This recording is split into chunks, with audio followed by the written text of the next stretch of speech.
अमर उजाला परिवार को और अपने संपादक जी को धन्यवाद देना चाहता हूँ, उन्होंने मुझे आमंत्रित किया। व्यस्तता है, आप जानते हैं, चुनाव की व्यवस्था में कार्यक्रम बने रहते हैं, चूँकि तो देर आया इसलिए क्षमा चाहता हूँ। हमारे माननीय प्रधानमंत्री जी ने 2047 तक विकसित भारत का सपना देखा। अब थोड़ा इधर आए ताकि जो सवाल पूछे उसकी आंखें ना। हमने और आप दोनों लोग जो भी यहाँ लोग बैठे हुए हैं, काम किया, पूरी आवाम सब चाहते हैं कानपुर का विकास हो। कुछ कारण है जो भी रहे, कानपुर का विकास नहीं हो पाया। जो कानपुर अंग्रेज़ों के ज़माने में बड़े शानदार तरीके से रहता था, या जो लोग रहते थे कि गौरवान्वित महसूस करते थे अपने को कि मैं कानपुर का रहने वाला हूँ। कानपुर भारत का उत्तर भारत का एक मैनचेस्टर कहलाता था। देश के 5 बड़े शहरों में उसका नाम था, तो हम सब गौरवान्वित महसूस करते थे। लेकिन विगत कई सालों से, जब से अंग्रेज गए हैं तब से कानपुर ने वो नहीं पाया जिसका वो हकदार था। बल्कि आप ये मानिए छोटे छोटे शहर जिनका कोई अस्तित्व नहीं था, बहुत कोई आज भारत के राज मानचित्र में वो विकसित शहरों की श्रेणी में है। लेकिन कानपुर नीचे चला गया। चाहे औद्योगिक क्षेत्र हो या कोई भी क्षेत्र हो, कानपुर ने कहीं विकास नहीं किया।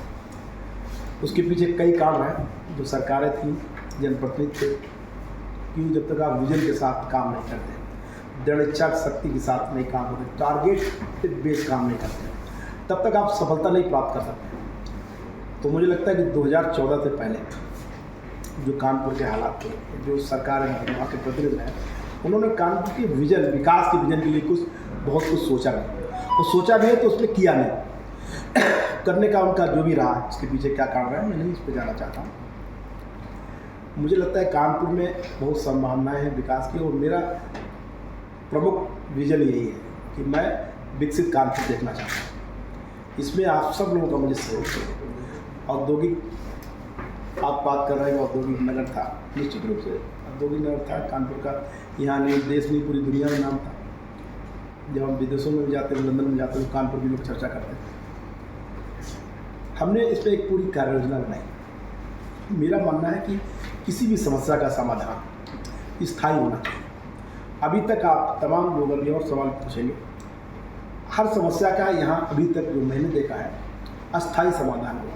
अगर आपका यातायात गड़बड़ है, चलो ये डाइवर्ट कर दीजिए, इधर से आप कर लीजिए, वो स्थायी समाधान है। मेरा मानना है कि कानपुर में भविष्य में किसी भी समस्या का समाधान स्थायी होना चाहिए। नंबर 2, उस शहर को विकसित शहर बनाने के लिए सिर्फ औद्योगिक चीज़ें नहीं, वहाँ मेडिकल, शिक्षा, और उसके बाद सड़क, पानी, बिजली, फ्लाईओवर्स, तमाम चीज़ों पे हम लोगों को एक कंप्लीट कानपुर का विकास का मॉडल बनाना चाहिए। मैं ये भी, मेरा मानना है कि विकास का मॉडल कोई एक व्यक्ति न बनाए कि ब्यूरोक्रेट्स एक बना दें, मैं बना दूँ और कोई बना दें। मैं चाहता हूँ कानपुर के विकास का मॉडल कानपुर के लोग देखें कि वो भविष्य का कानपुर कैसा चाहते हैं। इसके लिए मैं बहुत जल्दी सुझाव के लिए एक टोल फ्री नंबर जारी करूँगा चुनाव के बाद, और सभी लोगों से, पूरे कानपुर के आम जनमानस से मैं सुझाव लूँगा कि वो भविष्य का कानपुर कैसा चाहते हैं। हर क्षेत्र के लोग, देखिए आज हम लोग सभी बुद्धिजीवी लोग बैठते हैं, और बुद्धिजीवी में सॉरी टू से एक होता है कि हम ही सबसे ज़्यादा। मेरा मानना है एक छोटा सा आदमी भी अच्छे सुझाव दे सकता है जो कानपुर के लिए लाभदायक है। तो छोटा आदमी अपने सुझाव दें किसी भी क्षेत्र में, उन सभी सुझाव को हम लोग कंपाइल करेंगे। हमारे साथ एक टीम हमारी लगी हुई है जिसमें कुछ पूर्व IAS अधिकारी हैं, इंजीनियर्स हैं, जो अब काम नहीं कर रहे, रिटायर हो गए। वो भी चाहते हैं कि कानपुर के विकास का एक पूरा खाका तैयार किया जाए। वो लोग इसमें लगेंगे, कंक्रीट प्लानिंग के साथ हम लोग विकास का मॉडल तय करेंगे, और उस विकास के मॉडल को हम लोग माननीय प्रधानमंत्री के साथ पास माननीय मुख्यमंत्री जी मान ले जाएंगे कि हम लोग कानपुर की जनता, मैं नहीं, कानपुर की जनता ये चाहती है। और आप ये विकास का मॉडल है, इसमें हर क्षेत्र में विकसित शहर की अगर बात करें तो सिर्फ एक क्षेत्र में आप विकास करके उसको विकसित शहर नहीं कर सकते। उसका जब तक कंप्लीट स्वरूप नहीं होगा, उसके बाद मुझे पूरा भरोसा है कि माननीय प्रधानमंत्री जी, माननीय मुख्यमंत्री जी इस विकास के मॉडल को स्वीकृति देंगे। कि मेरा ये मानना है कि माननीय प्रधानमंत्री जी, माननीय मुख्यमंत्री जी खुद चाहते हैं कि कानपुर का विकास हो। और मैं भी जब से मैं प्रत्याशी घोषित हुआ हूँ, लगातार मैं लगभग 1 महीने से घूम रहा हूँ। हमारे पार्टी की जो स्ट्रक्चर होता है। लोकसभा में 18 मंडल होते हैं, तो उस 18 मंडलों में मैंने दौरा किया। सैकड़ों अपने कार्यकर्ताओं से मुलाकात हुई, आम जनता से मुलाकात हुई। उसके बाद चाहे स्कूल हो, कॉलेज हो, हमारे पार्क में जो लोग जाते हैं उनके हों, फैक्ट्री एरिया हों, इनमें झुग्गी झोपड़ियाँ हों, तमाम जगह में मैंने एक बात पाई कि कानपुर के मन में मोदी है और मोदी जी के मन में भी कानपुर है। तो कानपुर का विकास निश्चित होना है, बस उसके लिए एक इच्छा शक्ति की ज़रूरत है। और आप लोगों के आशीर्वाद से, जैसा कि आपने बताया, चाहे पत्रकारिता हो, राजनीति हो, ज़िंदगी में जब आप सब कुछ कर लेते हैं और संतुष्टि पा लेते हैं, तो फिर एक विज़न रहता है कि जीवन में आप कुछ ऐसा करो कि ताकि लोग आगे याद करें। तो मेरा विज़न है कि कानपुर में कुछ ऐसा कराया जाए ताकि लोग ये कहें कि वास्तव में कानपुर में कुछ विकास हो। मैं आप सब लोगों को भरोसा दिलाता हूँ। रमेश जी, मेरा नाम डॉक्टर अरुणेश अवस्थी है। मैं DBS कॉलेज गोविंद नगर में असिस्टेंट प्रोफेसर हूँ और मैं प्रदेश अध्यक्ष हूँ अनुदानित महाविद्यालय सोमपोषित शिक्षक संघ का। तो 2 क्वेश्चंस मेरे आपसे हैं। एक तो कानपुर के सिनेरियो में है, एक मेरा अपने जो मेरे शिक्षक हैं। तो पहला कानपुर के सिनेरियो में ये है कि जो Kanpur smart city on papers जो चल रहा है वो यथार्थ के धरातल पर कैसे आएगा, इसमें आपकी क्या योजना है? पहला प्रश्न ये है। दूसरा ये है कि जिस तरह से आप बद्री विशाल के छात्र रहे हैं और VSSD कॉलेज, ऐसे 331 महाविद्यालय पूरे प्रदेश में हैं। इन महाविद्यालयों की एक बहुत ही महत्वपूर्ण एक वो है, दिक्कत है कि यहाँ दोहरी व्यवस्था है। इसमें एक तो रेगुलर शिक्षक हैं जिनकी सैलरी 2.5 लाख 3 लाख वाली है। एक शिक्षक हम लोगों जैसे हैं जो योग्यताएं पूरी कर रहे हैं, विश्वविद्यालय द्वारा अनुमोदित हैं और शासन से हमारा जो है पूरा शासनादेश है, लेकिन जो सैलरी हमें कही जा रही है, UGC का वेतनमान हम डिजर्व करते हैं, वो हमें नहीं मिल रहा है। जबकि हमारे ही मध्य के 2006 में शासनादेश के तहत कुछ शिक्षक विनियमित भी हो चुके हैं। 2014 में भी ऐसा हुआ है, लेकिन पता नहीं सरकार की कैसी नीतियां हैं कि ये कार्य आज तक रुका हुआ है। बहुत सारा मैं माननीय योगी जी से भी 2 बार मिला हूँ इस विषय पर, और बहुत पत्राचार माननीय नरेंद्र मोदी जी तक, राज्यपाल जी तक बहुत पत्राचार हुए। हजारों लेटर्स पता नहीं कहाँ चले गए, किस डस्टबिन में चले गए। हमारी बात को उठाने वाला कोई प्रभावशाली ढंग से आज तक कोई नहीं है। आपसे मेरी अपेक्षा है कि आज आप जीतने के बाद, क्योंकि कानपुर का जो आपकी कॉन्स्टिट्यूंसी है उसके 500 टीचर्स उसमें लाभार्थी हैं, पूरे प्रदेश में तो लगभग 2000 है। ज़्यादा जो है वो कानपुर का शिक्षक है, और कानपुर में जितने एडेड कॉलेज है उसकी मैं बात कर रहा हूँ। तो मेरा आपसे आग्रह है कि जीतने के बाद इस दिशा में भी थोड़ा सा आपने धन्यवाद सही कहा, और जनून सवाल है। लेकिन जैसा कि मैंने पहले कहा कि कुछ चीज़ें ऐसी हैं जो हमारे बस में, कुछ चीज़ें हमारे बस में नहीं है। ग्लोबल समस्या है ये, जिसको UP लेवल की समस्या कह सकते हैं। इस पर निर्णय शासन लेगा, लेकिन हाँ ये जरूर है कि मैं आपकी भावनाओं को अपने स्तर से पूरा प्रयास करूँगा कि जो आपने कहा है उसमें मैं सहमत हूँ और बाकी उसको बढ़ाऊँगा। बाकी मांगी तो ऊपर क्योंकि सॉरी जरा जी कलम थोड़ा गर्म पानी मिल जाएगा, गर्मी है, सादा है, बहुत खांसी है। व्यापार मंडल से हूँ। मैं आपसे ये जानना चाहता हूँ कि जो ये जाम की समस्या है और क्रॉसिंग जो है अपनी कल्याणपुर वाली अनवरगंज तक, तो चूँकि ये बड़ी समस्या है और बहुत दिन से लोग इस पे लगे हुए हैं, तो इसके लिए आप क्या करेंगे? मेरा नाम मरियम मैकार्टिस है और कम से कम 25 साल हो रहे हैं हम एक संस्था चला रहे हैं, एडॉप्ट फाउंडेशन, और काफ़ी लोग यहाँ परिचित भी हैं हमारे कामों से। चूँकि एक ईसाई है, ईसाई होने के नाते अभी हम लोग एक बहुत भारी समस्या से गुजर रहे हैं, वो है धर्मांतरण की। 25 सालों से हम काम करते हुए हमको ये नहीं लगा कि हमारे साथ कौन है, किन बच्चों को हम पढ़ा रहे हैं, किन स्त्रियों के लिए काम कर रहे हैं। हम पूरा झुग्गी झोपड़ी जो इस्लाम है वो हम अडॉप्ट कर लेते हैं। हर एक घर समझ लीजिए अडॉप्टेड हो जाता है।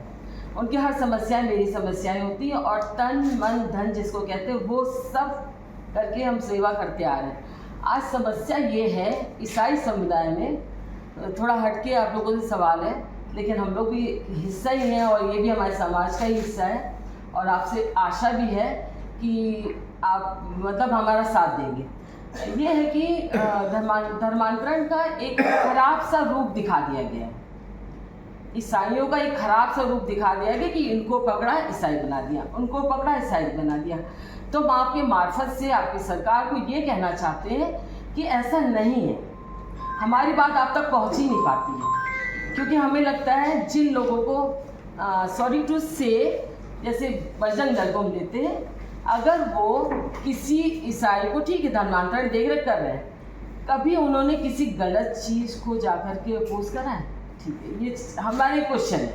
खराब चीज़ हो रही है उसको जाकर के उन्होंने रोका टोका, ठीक है। अब दूसरी बात, धर्मांतरण को लेकर के इतना ज़्यादा हम लोगों को परेशान कर दिया गया है कि हम अपनी सेवा ही भूल गए समाज की।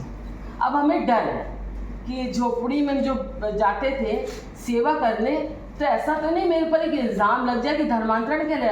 और यकीन मानिए, बीइंग अ क्रिश्चियन 25 सालों में एक भी ईसाई ना रहा हमारे साथ, हमारे उसमें, और ना ही ईसाई बना।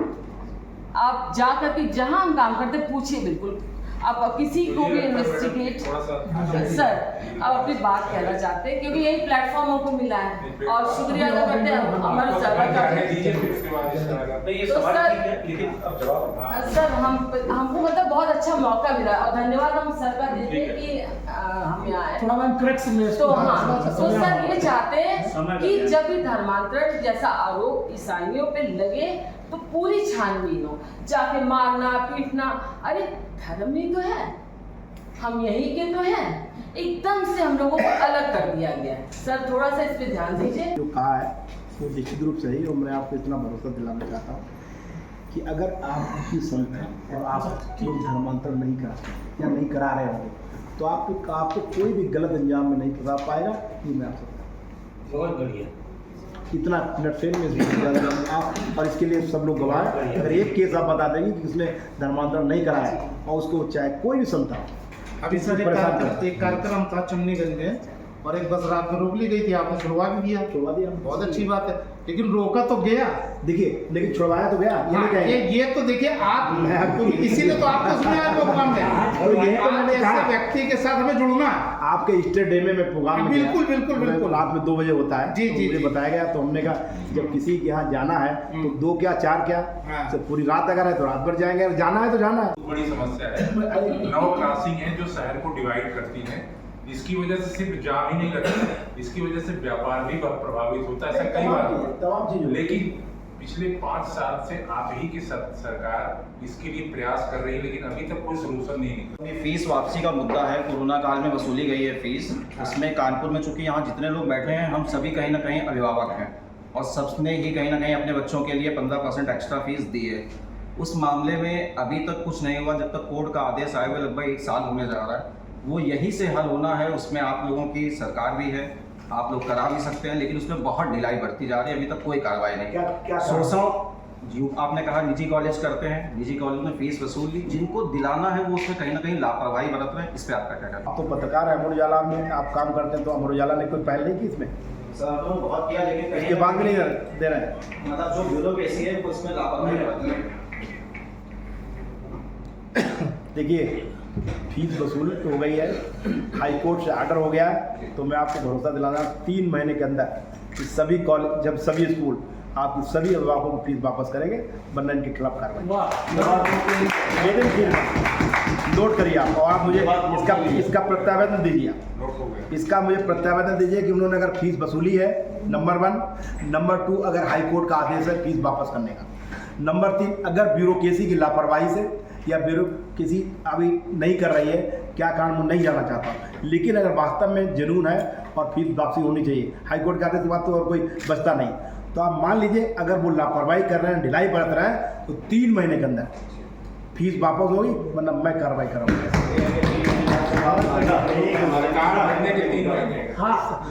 सरकार बनने की 3 महीने, और मुझे आप लिख के दीजिए, आप मुझे लिख के दीजिए, और मैं फोरम पे बात कर रहा हूँ, रिकॉर्ड करिए।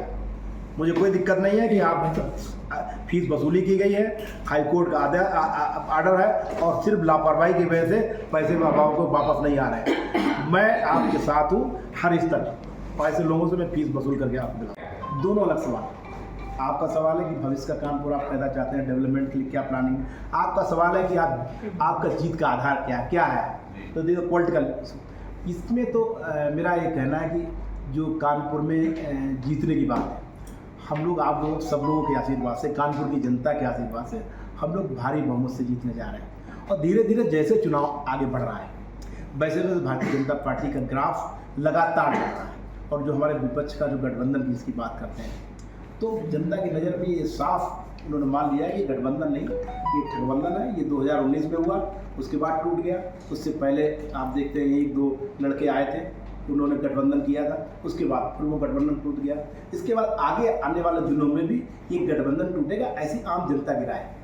और जनता के मन में, जैसा मैंने कहा, मोदी जी हैं, मोदी जी के नाम पे वोट पड़ रहा है, लोग इंतजार कर रहे हैं कि 13 मई कब आए और कब वो कमल पे वोट लगाएं। तो एक ऐतिहासिक विजय हो रही है। और दूसरी जो आपने बात की जीत का, मैं भी ये नहीं कह सकता मैं कितने जीत रहा हूँ, लेकिन मैं ये आपसे दावा कर सकता हूँ कि कानपुर में अभी तक विपक्ष की इतनी बड़ी हार नहीं हुई होगी जितनी इस बार होने जा रही है। और भारतीय जनता पार्टी की सबसे बड़ी जीत होगी, ऐतिहासिक जीत होगी, ये मैं आपसे वादा करता हूँ। आज आप नोट करिए। अगर आप ये वीडियो YouTube पर देख रहे हैं तो हमारे चैनल को सब्सक्राइब करें और बेल आइकन को दबाना ना भूलें। अगर आप Facebook पर ये वीडियो देख रहे हैं तो हमारे पेज को लाइक करें।